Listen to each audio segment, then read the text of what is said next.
Hello and welcome to TableTalk Friday, your weekly dose of D&D banter between three lads in a bedroom. If you like their style, make sure to follow them on whichever podcast service you prefer, and come back every Friday for another upload. Now, back to the boys. There was an open gymmer today. That means they're just playing around. He's in a little blue shirt, and he talks over to one of my coworkers. We'll call him Ninja Eric. Okay. He walks up to him, and Ninja Eric has a little bit longer of hair. It's pretty curly. It looks rather nice. And this kid walks up and goes, "You look like a girl." Just right to the point. Okay. And Ninja Eric responds with, "Oh, well, I like girls."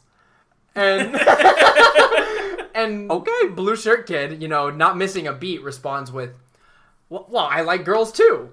Like I like girls too." Yeah, no homo boy. In fact, I have kissed a girl. And Ninja Eric says, "Oh, really? You've kissed a girl?" And he goes, "Yep, I kissed a girl in preschool." And now this kid's probably 5 or 6 years old. I saw him while I was there. He goes, "I kissed a girl in preschool," and Ninja Eric is like, "Really? That's a surprise. I didn't know." And in response, the kid says, "And," he has to add on to it. There's more to the story. Oh, of course. "And she wasn't even in my family." And now it's not over, because he follows that with, "And she wasn't even my cousin." That boy has kissed his cousin. This kid was looking through the rule books while he was coming up with this. Oh my god. And Ninja Eric looks across the room at me as this blue shirt boy runs away. And he goes, "Seth, I got the craziest thing to tell you. That kid has kissed a girl, and it wasn't his cousin." And I was like, "Oh, what?" Secrets. And one day, that's going to be a requirement. That is not his cousin. God. How many girls have you kissed? All right, now how many girls have you kissed that wasn't your cousin? Just one in preschool. Now he's like 25. He's like, I remember like it was yesterday. It was the best day of my life. So, moral of the story is, everyone, it's okay to kiss your cousins. No. Oh. Don't kiss your cousin. Don't kiss your cousin. Unless they want you to. No. I thought that would make a good opener for today. Yeah. Because it happened immediately like 6 hours ago. Welcome to this episode of Table Talk Friday, where we are going to go through the tiers of play. Why high-level play can be really good and can kind of suck, and usually why low-level play is where people start and end their campaigns. Boys, I missed you. I feel like we haven't done this in a little bit. It has been a little bit. We're post-holidays, so yeah, exactly. Everyone's full of Christmas cheer and ham. My family does a ham, so I am feeling fairly hammy. And this one comes out on New Year's Eve, so get ready, guys. It's 2022 starts tomorrow. Heck yeah. Man, I gotta go get some more eggnog before it goes out. I mean, I almost bought eggnog the other day, and then I didn't. That was That's such a cool story. That's the end of the story. That's the end of the story. I can't. They can't all be bangers. Man, maybe we could always take a late night cookout run and go get some eggnog shakes. I had a lot of calories for dinner today. I don't know if I can spare that many. I got to keep the shredded look. Just a little anecdote about cookout. I'm not sure where you all are located, but in the South, cookout is everywhere. And they have these shakes. Some of them are seasonal. Mm-hmm. Anyway, you both know this. I got their peppermint chocolate chip shake. Mm-hmm. Biggest disappointment in my life. I'm not a mint chocolate guy. No, well, it was seasonal though, And there are certain peppermint chocolate shakes that I would be delighted to have. But this was vanilla ice cream, which you always know at cookout, it's going to be vanilla ice cream plus something. Yeah. Mm-hmm. But with one peppermint on the top. I mean, basically, it was like those little like chewy peppermints that like you the get. soft ones. Yeah, but they were crumbled up into it. There was maybe like one total peppermint crumbled up into it altogether, and then like one tiny square of a Hershey bar also crumbled up into it. So it was vanilla ice cream, is what I got. With toppings. Yeah, it was still pretty good, but I was just so disappointed because Chick-fil-A does a fantastic peppermint chocolate shake. But they're not open on Sunday. No, they're not. Good thing it wasn't Sunday. I feel like you could... I could camp out for the eggnog shakes cookout. I feel like I could do that. I mean, we went on opening day this year for the eggnog shakes for you. And it was delicious. What did I combine it with? I did eggnog cheesecake. Ooh, it was cheese nog. Cheese nog, yeah, that's what it was. I gotta say, not an eggnog guy, so I think cheese nog sounds like the worst thing. I had not really tried. I know I tried eggnog one time before I met Drew, and then I found out this man is obsessive about it. It's delicious. And you know what? I gotta say I'm a fan. I like me some good eggnog, and they have healthy nogs now. Like those are less important. The almond milk nogs and stuff. Those are pretty good. Or you get like the really fatty ones that like make you really sick and want to throw up afterwards. Yeah, but I like ones that allow me to maintain the bicep vein. The vein. I like to cover my bicep veins in eggnog. Oh. If possible. One day I'm gonna walk home and be like, Drew, I'm gonna knock on your door and come in. You're gonna be like, come in, and you're just covered in eggnog head to toe, standing in the shower. Look at my veins. Seth, I messed up. Just standing over the shower drain. Got these nutmeg-colored veins going through. That's awful. But it would be delicious, though. Anyway, tiers of play. So everybody starts at the eggnog tier, am I right? So what? There's 4 total tiers typically, right? Yeah. So there's tier 1 is levels 1 through 5. Tier 2 would be like mid-level 5 to 10. 3 is 11 to 15, and then the 4th and final tier is 15 to 20. And the DMG has a great way of like describing what your characters are at these different tiers. Sort of how they would be known, how they would like at the beginning, they're beginning adventurers. They're literally the lowest tier of adventure you can get, and they're just trying to get their feet wet. That would be like heroes of the town or of the village, however they put it. Yeah, next up is whenever the word starts to get out about these adventurers. That 5 to 10 area. They're starting to get a little bit more known. They're starting to collect some items. They're starting to get a little bit powerful. They're seasoned at that point. Then we get to that 10 to 15 range, and you have done something to save people at this point. Not only do people in a region know you, but, tales start to get out about you. Bards are singing a little bit. You've done something big. And then that 15 to 20 area is not only are you known here, you're known in a lot of other places too. You're almost multiversal at that point. Right. At that point, you are a superhero, and or equivalent to a demigod. And like, if you were to run into a god, you'd probably be able to kill it. Yeah, which is at 20. Insane at 20 at least. Yeah. Well, that 15 to 17 area. Yeah, could you still do it? Yes. But I say collectively, you're a god. At level 20, each individual character can build themselves to god status. Yeah. But at like 17, you as a collective are equivalent to killing one god. Yeah, and I feel like our current party in Avernus, there are definitely some gods that we could just out of here. Oh yeah, I think so. Like, I don't know which ones. You guys are level 11, going on level 12, and granted, you guys have very optimized characters for what you were all going for. Yeah. We've explained it before, where characters like Oswin, who are optimized to deal large amounts of damage at one point, or in one turn. It's, of course, yeah. You optimize characters from seasoned players. I would expect that. Yeah, absolutely. But obviously, you're not going to go into fighting a god, full send. They're probably going to have a couple of obstacles in the way. Right. Well, if it's just, our whole party versus one target, that's different versus the situation you typically find a god in. Yeah. They're obviously not going to run to their deaths. They've got plenty of, minions and that sort of thing to deal with. So it's going to be a big combat. Yeah. I think it's unrealistic to expect, the god boss battle to have, like, followers. I don't think they would have anyone to protect them. I feel like, you just kind of get the jump on them, you kill them real quick like a death strike, and it's done. Mm-hmm. Well, yeah, they're a god. Why do they need people? Yeah, they do whatever they do, whatever gods do, You see a great worm just hanging out in the sky, and you're like, I'm gonna get it. I'll go. I get that. I'll go get that real quick, like a fly swatter, just Yeah.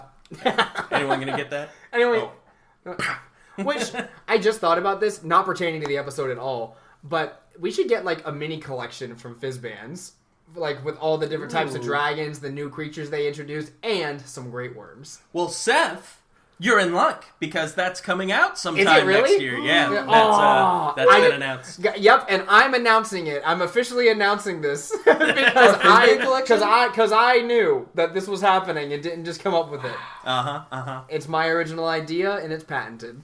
That was a good segue. Good job, Zach. All right, so starting with low tier, what kind of things do we typically run into at low tier, and what are some things we like about low tier and dislike about low tier? Well, so just right off the bat, 99% of the D&D games that you're going to be playing in are probably going to be taking place from anywhere from first to, I mean, we can say up to 10th level, but most of the play probably happens 1 to 5. Yeah. Because you get a lot of campaigns that start and then fizzle out after a few sessions, or you get a lot of campaigns that start and fizzle out after one. So you played one session with this lower level character. Obviously, you don't typically start at higher levels, and then it'll sort of fizzle out from there. So in those early adventures, though, you get an opportunity to deal with just a ton of different monsters, and you get the opportunity for problem solving and social mechanics as well. But what I really like about that first 1 to 5 is the books are really well optimized for serving that level of play. Mm-hmm. There are so many low level monsters that you can run into that no matter what party you're playing with or what the campaign setting is, you're probably or you have the ability at least to run into monsters that you've never dealt with before. Which I do like. A lot of the time you will still run into goblins and orcs and kobolds and the like, which, Which can be some of my favorite encounters, though. I'm just saying, like, running into those low-level creatures, especially ones I know, is always a treat.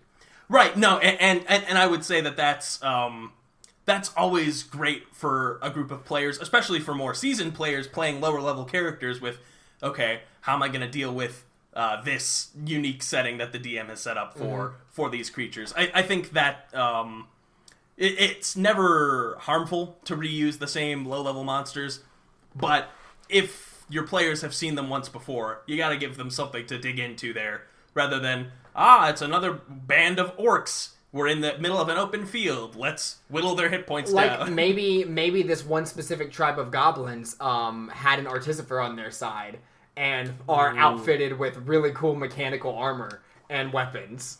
Maybe they're a team of goblin inventors where one is really smart, the rest are really stupid and dumb. And if combat's a little too hard because they have extra armor, a couple of them self-destruct in the middle because they set something off the wrong way. Yeah. Some really fun things like that. You can come up with different ideas for these first opening characters and get really creative with it, because realistically, for goblins, orcs, kobolds and stuff, they're just other races you could also be, so you can make them into whatever you want. Right, and who's to say that every, orc tribe that you run into is violent? You might run into, a peaceful group of, wilderness explorers. Who are going after violent wood elves. Yeah. I mean... Absolutely. And that would actually be a great low-level campaign or, session at least. Yeah. Because everyone expects to run into conflict with the orcs right away. But what if, you roll for initiative, you start combat, and then someone waves the white flag and says, "Hey! We need help over here! They're shooting at us!" And then on the other end of the field, there's friggin' wood elves shooting at them from the other side. It hits the guy in the skull. Oh no. As you go, oh no. Wife, please! No, please! I have a child! Oh, my child! Oh no. I think the coolest part about low tier play, period, is the fact that any roll of a die, a lot of the time, can end in absolute disaster or absolute success. And that comes down to a lot of things. I think most specifically to your lower health as a lower tier, because I'm thinking as a teaching opportunity. Now, all the players at the table, if you've never played before, are going to fear death because they have, 6 hit points as a wizard or something like that. And then as you go, That sucks. As you go higher tiers, it keeps that thrill, especially when you get to the higher tiers of like 10 to 15. Sometimes, when you have a big old buff fighter in front of your group, you could feel a little invincible. You might not feel like you're in a ton of danger all the time. At low levels, I always feel like I'm in danger because you never know what you're going to get hit with. To your point, Zach, there's a million different monsters and encounters that you can get into a situation with. And one nat 20, your party's dead. I mean, you're not wrong. I mean, not that it's happened before, but Zach, you want to go into that happening to you? Yeah, I feel like I've mentioned it on the podcast before, but that's a great point. And maybe we can discuss level 1 specifically and why I hate it. But the first session of D&D I ever played, we all started at first level. We were running through Lost Mines of Phandelver. There's the first opening encounter. You fight some goblins on the road, and my character, waltzed right up to the front of the party. He was the paladin, and then I didn't even see the goblin hit it off in the trees to my right, and then DM says, "All right, everyone, roll for initiative. Also, you're surprised, so here's an arrow flies into you. Also, it's a nat 20. Also, you're dead." And so I dropped to 0 before combat started in my first session of D&D ever. And I wasn't like a weak character. I think I had 12 hit points, but he rolled max damage on the crit pretty much. So yeah, I dropped all the way down, and that was definitely an experience for me. I mean, to be fair, it gave me the chance to learn about death saves and that sort of thing. So, and learn that it's important for other people in your party to bring healing, because our DM actually made up the fact that, you all have a healing potion on you, so that I could continue to play. Otherwise, I was down for the count for especially 4 being hours. New players at that point. Good move on his part. Oh, I'd absolutely. say. Absolutely. Good Like, call. oh yeah, you guys started off with a healing potion that I forgot to tell you about. Oh, good. Glad we had that. Yeah, and honestly, that is probably the one big downside to first level, especially, is just the whole health thing. Is you have super low health, you're really squishy. If the DM makes one good roll, like, you're not going to play her down. Or if it's a squishier character, possibly killing them in session 1, which is why I like what you did with the Saltmarsh stuff, where you started us all off with our level 2 health at level 1, right? That was how it went? Mm-hmm. So we started at level 1 abilities, but we had our level 2 health. That was a good solution to the problem, where I was like, I don't feel like I'm going to die in session 1, but I don't feel as powerful, of course, and your encounter could be a little bit harder. Yeah, and I did throw you guys up against a pretty deadly encounter. Yeah. For your level. Yeah. And it was great because you had that level of, oh shit, we're fighting a giant shark. What the heck? Yeah. And you had numbers on them, so there was sort of that imbalance, but a good enough roll could have killed you, and I almost did kill you, or you almost killed Cordelia. Okay, yeah. And that was because Cordelia was like in the water as a bard, correct? As a fighter. Fighter. Okay, no, as a fighter, just in the water, and I jumped in to save her. Yeah, no, Elijah wasn't in that much trouble. No, I got down to like 3 hit points, I think, though, at the end, because of like jumping in and just trying to eat some hit points up. So I wasn't in like dire straits until I got that one big hit on me. Yeah. But like I knew that was gonna happen whenever Cordelia got in danger.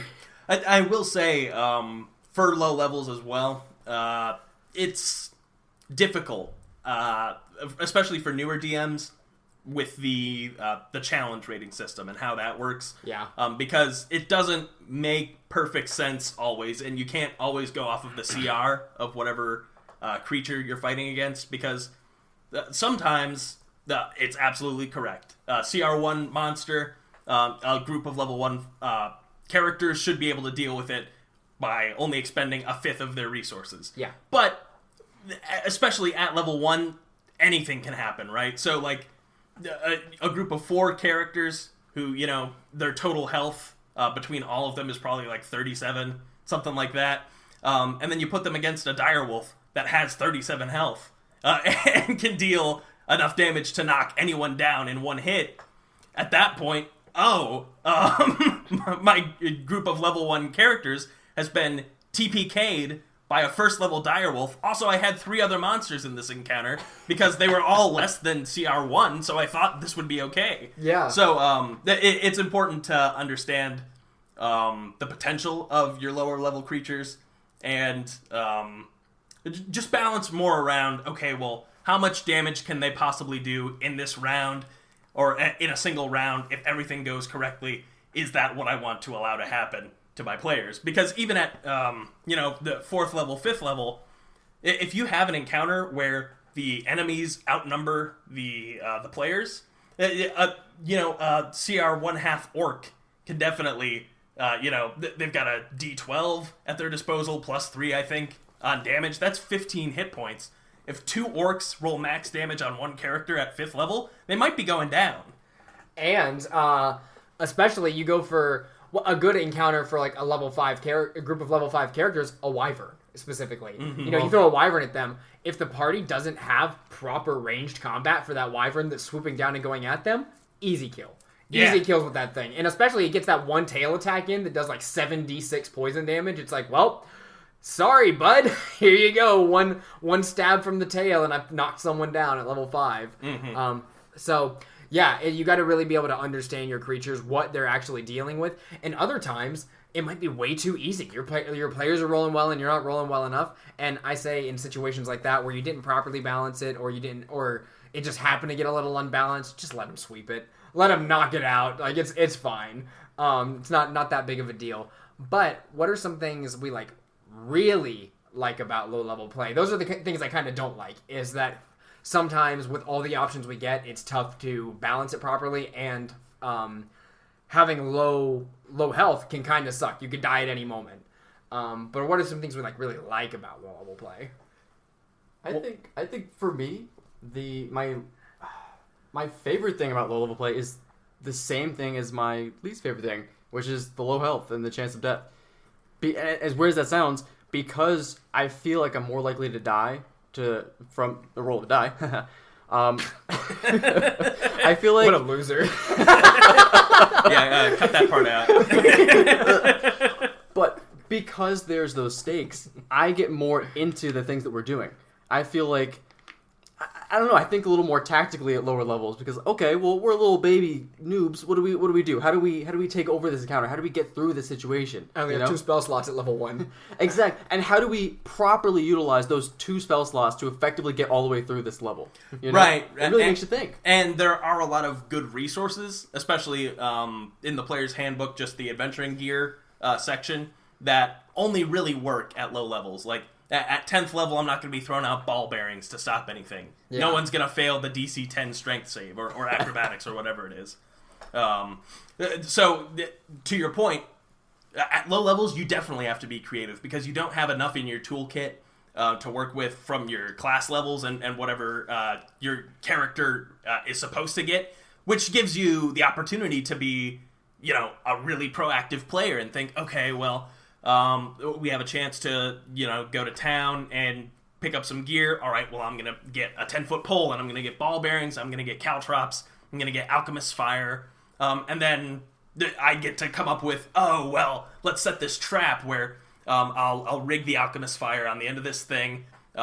We found some gunpowder or whatever in the environment. So when the monster comes through, they're going to knock over the pole, which is attached to the alchemist fire. The alchemist fire falls down and boom, they explode, something like that. Yeah, I mean, a lot of cool creative ways you can handle encounters at low levels.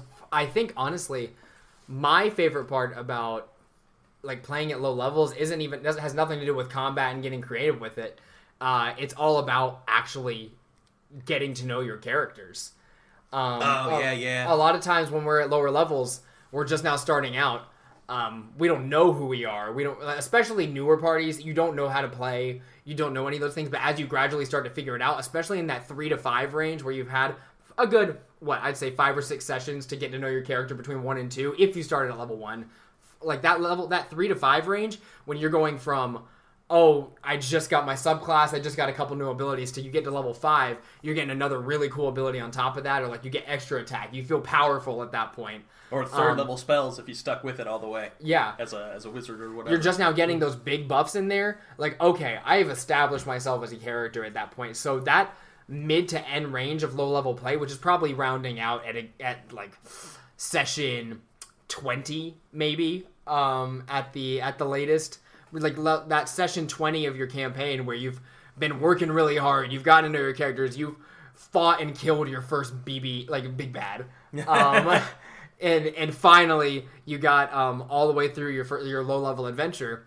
That's kind of my favorite part, is getting through those encounters at the beginning that seem so big until you look back at them and go, wow, way back then we were fighting Glassstaff, you know? Or way back then we were fighting that night hag that we were going after for the longest time, and we finally caught after her and killed her. Mm-hmm. You know, all of those things that feel so big in the moment when you're playing, like, this must be world ending. No, it's just happening in this small localized section our adventurers in. This is your low level quest. Or we got rid of that band of guys that was terrorizing this town for so long. And then you finally get out of it. Well, what do we do next? Like, that's always my favorite thing about low levels. Yeah, for sure. And as a DM, you do get the license to, at any moment, you can make your players shit their pants. Mm-hmm. Like, you say there's a spellcaster, and a bit of fire conjures up on the end of his fingertip, and then he throws it out towards you all. Everyone's like, yeah, okay, sure. Go ahead and roll your attack roll with that firebolt. And then you say, I need all of you to make a dexterity saving throw. And I say, what do you mean? He knows fireball! I'm level 3! Which did happen. That happened. He used a scroll, though. Yeah. Oh, wait, you're talking about Avernus. Yeah, yes. When we were in the sewers, I think. Yeah. That was crazy. I shat my pants. Yeah. It was like, okay, I need everybody to make dexterity saving throws. Surely this isn't a fireball. It was. It was. So I would like to make the argument that a lot of what you just said for the lower tier, like 1 to 5 kind of a range, applies, for at least for me, in my opinion, better to like the 5 to 10. And the reason I say that is because 5 to 10, you're getting some staple abilities that now set you apart from everybody else in the team. True. At this point, you're getting, as paladins, you're getting auras, right, that buff your allies. As fighters or barbarians, you're getting extra attacks. Wizards, you're getting upwards of like 5th level spells. This is stuff that makes you severely different from everyone else on your team. It really gives you the differences. And at that point, you've established your character in that 1 to 5. So now that you're 5 to 10, you're getting arcs. And you're changing your character in ways that you didn't see before. You're now experiencing your character from like a third-person perspective. Mm-hmm. So for me, that 5 to 10 is actually where you're really learning your character. That's when you're really diving in. Yeah, no, absolutely. And I think as a player, I mean, this isn't how to be a good player, but that's something that I always strive for is if I'm making a low-level character, I think, all right, here's where they're at now, but where do I see them at 8th level? Like, how far have they come? For Morwen in Storm King's Thunder, first level, he'd never taken a life. He'd never considered taking a life. And so when we were protecting this town from these frost giants raiding, and everyone's about to die, Morwen conjures up his guiding bolt and twin spells it, and he just so happens to kill a giant, and that's a big moment for him. At what we were like 5th level, and to be fair, we got through those levels really quickly. But that was the first time Morwen killed anyone. Well, and my favorite thing about the some of those early game moments, or like those mid game moments, are whenever we get some really heroic things happening from characters you wouldn't expect it. For instance, with Morwen again. You guys are defending, or you're going through and getting rid of a bunch of frost giants in Port Last, right? Mm-hmm. You sneak up on this group of frost giants that are camping out around a campfire. They're all eating, and after getting into the encounter, it's very quickly apparent, like, oh, we are not really set up to win this. Yeah, we were 6th level, I think, and there were 5 frost Yeah, giants. 5 frost that. giants. Oh, God. That's a really tough encounter. You guys had some NPCs along with you that were helping who had a tough time. Yeah, one of them died, didn't they? Yeah. And so you guys get down to the end Just of the most important one. You guys get down to the end of the encounter, and multiple people have been knocked out at this point. Drew, I actually think you weren't at this session in Port last. I wasn't. And Morwen runs up and goes head to head with one of these frost giants, one of the last guys standing. And I am at this point like, I'm going to kill him. I'm literally going to kill this guy. Yeah, I'm 5 level sorcerer, 1 level paladin. Yeah, I was like, he's dead. I've killed him. And he runs up, and I roll like 2 below his AC. He holds his shield up, his legs buckle underneath the fury of this frost giant's greatsword, but he like holds it together and pushes it back, and they manage to bring the encounter out. Yeah, in that action, I was cure woundsing 2 allies, Yes. so I twin spelled a cure wounds And to then get held both of his them shield up. Yeah, and then miraculously didn't fall. Yeah. And just for emphasis to the audience listening, I'm pretty sure you painted a picture of this and put it in the art gallery. Yeah, I did paint this just amazing scene. Maybe we'll put that as a Patreon goal. You can buy my shitty painting. Oh, let's say that. It was a really good painting, guys. It was really good. Yeah. Well, you can think what you want of it because you probably won't see it. So you do get that chance, especially I'll say tier 2, 5th to 10th level, to just throw in monsters that your players don't think they're ready for yet. Because I'll say early on, my tendency as a DM is to go below their CR because you don't know that if the orc's gonna crit and kill someone in one hit. Yeah. Versus later levels where you don't know what your players are gonna pull out of their ass. Oh my gosh. It happens to me every session. Yep. So being able to say, all right, I know you guys have been playing for a while. Frost giants are like a CR 7 or 8 creature. I know you're 6th level, but here's 5 of them. And then seeing what your players do with that. And then 9 times out of 10, they won't die. Or if you're the DM, you have a way of keeping it from being a TPK. Now, and I will say, I'll take credit for the fact that I quite often will not really think about it and just be like, I like this encounter idea and just do it because I trust my players. And I'm like, I wouldn't say just throw together an encounter and just be like, let's see how my players handle all these CR6s as a level 6 party. I wouldn't say do that as often as I tend to. Because a lot of times I know that, 1, my party's a little too powerful anyways, and 2, even if I do put them in a life or death situation, they're going to find a way out of it. So I like to do that a good bit. But maybe in your own campaigns, put a little more thought into it. Yeah, it depends on the circumstances. One thing that I also like to do is introduce a high-level monster, but have them weakened by some sense, so your players are like, "Ah, shit, there's a lich here," but then, it's a friendly lich. Yes. And they won't attack except under this, specific whatever circumstances, stuff like that. Which, again, you only get that sort of sense at those, 5th to 10th level. When you get up to 11th to 15th, your players will probably think, oh, well, we're meant to kill this lich. We're strong enough to do it. Yeah. And then you'll run into, the super powerful wizard encounter, and your players will say, well, I've got a +3 weapon right here. I'm pretty sure we can kill him. Yeah. and then they do, and then they kill Madgoth. And then everyone also, then I will also die. Yeah. Not that would happen. Throw a Yeah. But yeah, not. so as far as that 5 to 10 range goes, one thing I really do like about that range is collecting magic items and starting to actually grow your character. Maybe as, for example, a rogue will already have their bow. They got a +1 and 1 to 5. They have a cool +1 bow that they've had for a while. Well, now, in this 5 to 10 range, you offer them a really cool dagger or a really cool short sword or a really cool rapier that they might get the chance to use in that 5 to 10 range and change up their playstyle a little bit that actually ends up setting them up. Like, you find this really cool lightning +2 rapier that does a couple of spells along with it. And that sets them up for how they might end up playing in that 11 to 15 range because you're offering them a couple of different ways they're able to go about it. Now they have a cool +2 bow and a cool +2 rapier once they hit level 10, you know? Yeah. Just kind of finding different play styles, introducing magic items, which I think really do step in that 5 to 10 range when you start to get a good bit of magic items built up, and dishing them out to having enough to where you can dish them out to who they belong to, not everybody chomping at the bit to get the Ring of Protection. Mm-hmm. That's one of the cooler parts about, in that sense, at that tier, as a DM specifically, is you have the freedom to give these players cool stuff.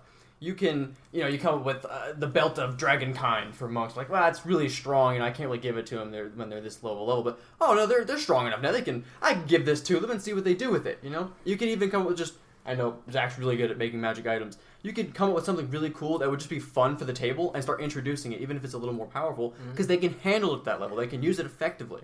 Well, then at that point as well, you're giving yourself license as a DM to, throw in a CR15 creature or multiple CR15s in one encounter when we show up in White Plume Mountain, for instance. Yeah. And something fun that's from a writing perspective as a DM is introducing quests revolving around magic items. Like, oh, we have to do something later at like level 11 or 12. Maybe we need to go collect this one thing to get it, like to be able to do that thing. Or, for instance, in Storm Kings, not one of my favorite sessions that we did, but I introduced the idea where in order to commune with an oracle at one point in the campaign, the players had to first gather a bunch of weapons from heroes past to kind of prove their worth, like prove that they're worth their salt by going and getting these things. Which was super cool. It was cool, and I thought the items were a lot of fun. I just wish I had taken 4 sessions to do it instead of 1. That's my only thing. If I'm remembering correctly, all those items were also like elementally tied, right? Like one for each of the different types of giants. Yeah, they were all tied to the specific types of giants as well. Yeah. So that was really cool. Yeah, that was a lot of fun, and each one could only correspond with one certain type of adventurer. Now it wasn't like, okay, you're the chosen one type deal. It was more of like, you have to be of the type of person that this past hero would have liked. So one person that corresponded to Barrel's personality would give him his weapon. Right. So Daleth doesn't take Eknon's really cool sword. Yeah, exactly. And I bet when you gave me that lightning sword, you didn't expect me to kill a blue dragon with it. I definitely did not, but it was the coolest scene in any D&D session. Lightning damage on a blue dragon doesn't work. I definitely want to go into a story time at some point where we kind of go through some characters' backstories, like talking about how he started the campaign with Eknon and his family, and then ended it with him actually slaying the person who caused his family to die. Oh, like, come on. Yeah. I want to go back and play my first character now. I miss him. We'll do it eventually. We'll do a one-off. So excited. Well, no. So you could just bring Eknon to whatever Oswind's session is. Yes. Sean's new character is Eknon. No! You better not. I swear. I would hate that. Watching someone else control your beloved character that you went through 2 years of hell with, I would hate that. Daleth. He doesn't talk like that. You can't do that. I would love to meme on all of you guys at some point and do a one-off, but have like one person bring in one of your guys' characters. I wouldn't actually do it for the respect of the character and the fact that you played them for years, but come on, how funny would that be? That would be funny. I'm feeling stressed right now, thinking about the fact of Sean controlling. And you know for a fact I would tell Sean to do it. Like, he would be the best player for it because he would think about your guy's character in depth, even though he's making a joke out of it. Mm-hmm.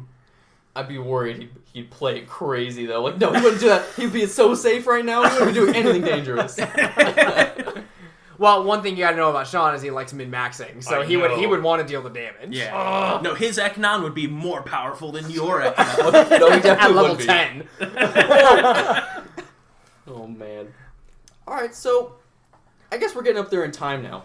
What do we think about like the highest tiers of play? So like 3 and 4. We're talking 10 to 15. Maybe if you want to go a little bit more, we have 15 to 20. I would like to start here because I have DM'd one campaign to completion and we are making it up there in levels in a second one now. As far as high level play goes, there's the one complaint I have is that there is not a lot of written material for inspiration to back you up with that, unless you go out to Homebrew, DM's Guild, that kind of stuff. But I'm talking about like official D&D published, like Wizards of the Coast stuff. Most books end at 11th to 13th level. Wild Beyond the Witchlight ends at 8th. Descent into Avernus ends at 13th, though I finished it at 11th. And there's only a couple books at all that go past that. Like there's Dungeon of the Mad Mage goes to 20. Yeah, Dungeon of the Mad Mage, because it's a two-parter that started already with Dragon Heist. And then there's Rise of Tiamat, which also is following Horde of the Dragon Queen. So there's a couple of two-parters in there that go to these levels. But I gotta say that Dungeon of the Mad Mage isn't a satisfying 5 to 20 because of the fact that you spend the whole time in one dungeon. Now, these dungeons, like the levels of the dungeon vary. There's a lot of magic at play. There's a lot of things going on. But you are spending, that's got to be, if you spent the whole time there, like 80 sessions in this one dungeon. And I just can't get behind having my players do that whole thing. And I can't take a lot of inspiration from that other than designing dungeons around the levels I've read. Which is great. It has helped me in the past where if I'm designing something at around a similar level, I'll go flip to that page in Dungeon of the Mad Mage, see what they did, and take inspiration from it. Great idea. But that's where I see Dungeon of the Mad Mage as far as examples goes. Horde of the Dragon Queen to Rise of Tiamat. It's one of the earlier 5e campaigns, and I gotta say, they've done a much better job organizing campaigns now than they did back then.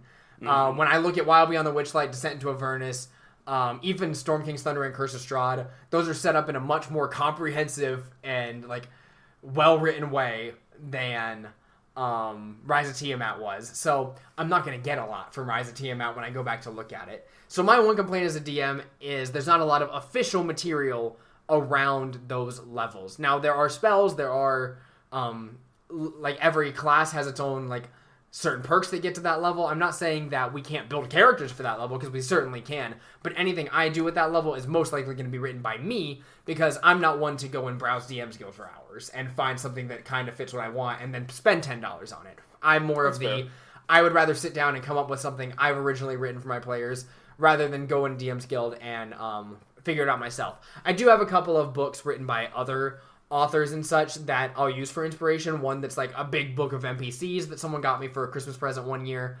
That's been really helpful, just to go in and be like, oh, this character's super interesting and good for like a bad guy or an NPC. Like this is really helpful. Or I have a book of just different quests that exist that are like, okay, I can send my party on a quest relating to this that happened in our old campaign and then put it here to make it make sense.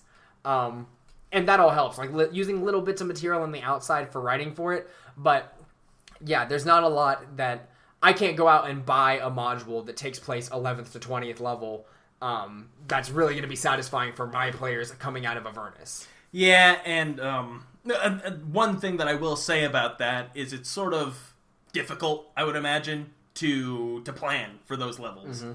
Versus early level, you can sort of, all the variables are more or less within a certain skill set, where your characters, regardless of what busted build that they've come up with, they won't be that powerful to throw everything out of whack. When you get up to those higher levels, it's really hard to account for magic items that they've accrued, multi-classing, and every possible build that you can plane shift at any moment for me. Yeah. So and there's the possibility of having multiple players at your table, like Sean, having min-maxed their character, and they're already as powerful as by default you'd expect a 20th level character to be, and they're only like 14th or 15th level. Yeah. So at that point, what do you do as the writer for that? So I can understand why there's not that much content around it. Also, like I mentioned before, most parties probably play at low levels, and a lot of campaigns don't even get to that point. So there's plenty of good reasons for there not to be support, but it sucks as a DM, because then you do have very limited options to work with. Only recently have we even gotten...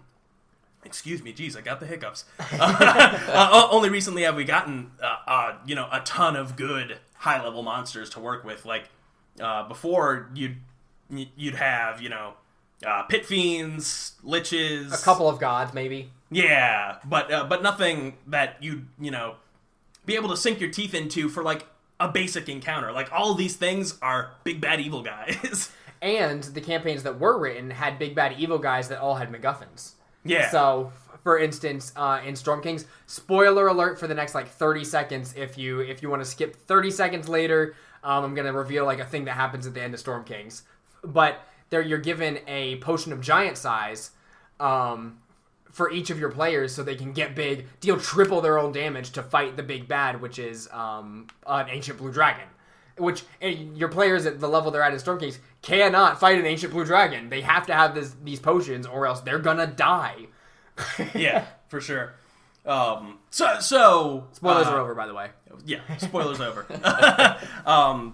When you get up to those certain levels, you could definitely expect your players to deal with, a CR 25 creature or whatever. Yeah, absolutely.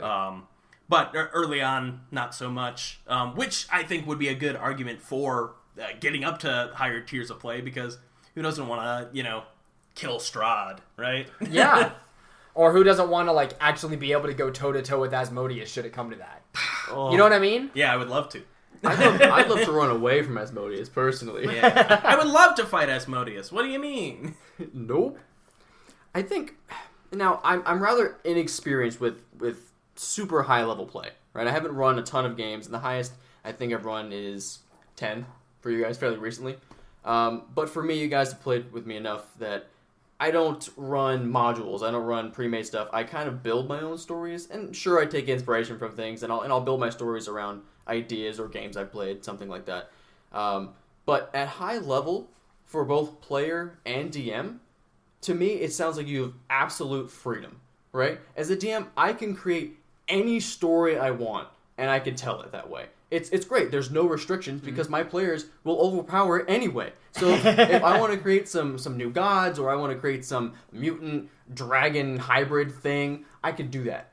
As a player, I'm not level 1 anymore. I don't have to have I'm a local wizard and I'm studying because I don't want to be a farmer anymore. I'm 18th level. I'm DM, I want to be an archmage. How do I get there? This is the next arc in my story. You could be a paladin and find your god and start working for them, be their champion. You can have absolute unrestricted freedom, besides your DM's rules, of doing whatever you want with character. Anything. But especially for wizards, that's a lot. At 17th, 18th level, you can cast True Polymorph all the time.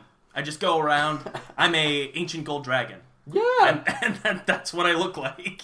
And that's what your level 1 character can't do. They can't be an ancient gold dragon. Uh-huh. Yeah, I do agree. There is a lot of freedom that comes along with it. The hard part for me is just that, you have to make a satisfying story out of that. Sure, I can throw you up against the god, but I got to spend 5 levels leading it up there somehow. Yeah. You know what I mean? Yeah, and when we get there, there's got to be some reason why it's not a cakewalk for us. Right. Because even at that point, as a DM, you do have ultimate control, but I got to imagine it's difficult being one mind against 6 minds that all have, a comparable skill set at that point. Yeah, I guess we'll have to find out once we get there. Yeah. So, for full transparency, this is going to be the first time we actually go all the way to 20. I'm committed to doing it. I want everybody to get to 20. Heck yeah. And I want to see how we do at that level. We'll update you as we go with it.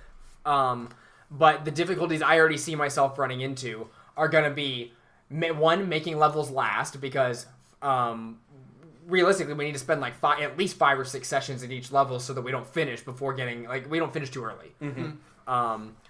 And following even that, I need to make sure that it wraps into the world that we've built thus far. So we spend all of our time in Forgotten Realms. We spend we did a lot with Storm King, so that has affected the world at large, especially the Sword Coast. And now we've done Descent into Avernus, and I would like to have also some things that affect this specific region, that Baldur's Gate Elturel region. This will now affect politics and things there. and your characters will be involved with it. But now, rather than what I did with Storm Kings, where we go into an epilogue, we spend maybe 4 levels leveling up and doing some extra stuff that you guys had loose ends to tie up. Now, we need another story to go through. We need to overarch this baby and get all the way up to, 100 sessions with these characters total. Mm-hmm. So, to do that, I'm going to be writing, 60 sessions worth of content for you guys to get through. And it's going to be crazy. It's going to be wild, but I don't even have an idea yet. I have written a couple of little things and been like, okay, I think this is sort of how it's going to go. But realistically, I can't account for the fact that at any point in a couple levels, Pyth is going to be able to snap his fingers in plane shift and be back in hell. And it's like, how do I account for that? I just got to make sure I have some things ready to go if he decides to do so. Yeah.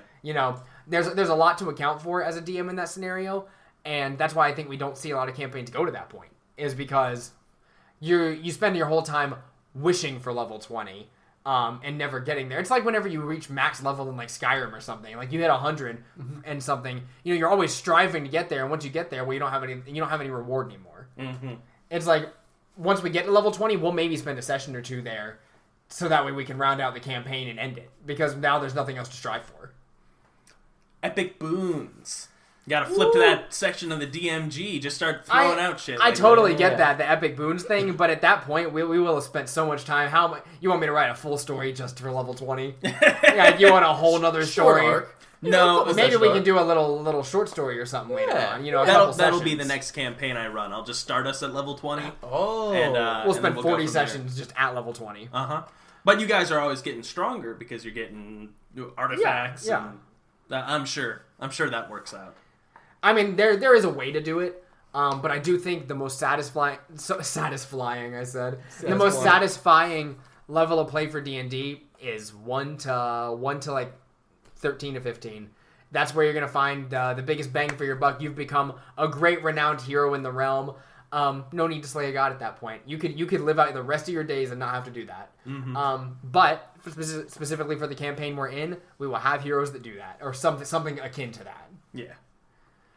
Whew. I'm so pumped. Yeah, it's going to be cool. But we will update you guys as we go. I think that's a good spot to wrap it up. What do you guys think? I think that's a great spot to wrap it up. I think it's a wonderful spot to wrap it up. Thank you guys so much for listening to this episode of Table Talk Friday. If you have anything you'd like to say by sending us an email, questions, comments, concerns, or a crazy D&D story for yourself, maybe you already made it to level 20 and you want to tell us about that experience. Maybe you have tips for us for when we finally get to that point, a story idea, something really multiversal, because that's what I'm going for here. Anyways, please send it to tabletalkfriday@gmail.com and we will respond and or use it on the podcast. I think at this point, it's time for Quinn Artman to take us out. Quinn Artman? Maybe you've heard of him. Hello, thank you for listening to Table Talk Friday. For more adventures, check us out at your favorite podcast service. If you have any questions about our travels, you can please send us a sending spell at tabletalkfriday@gmail.com. And otherwise, feel free to stop by next Friday for our next episode. And I hope you have a nice rest of your day.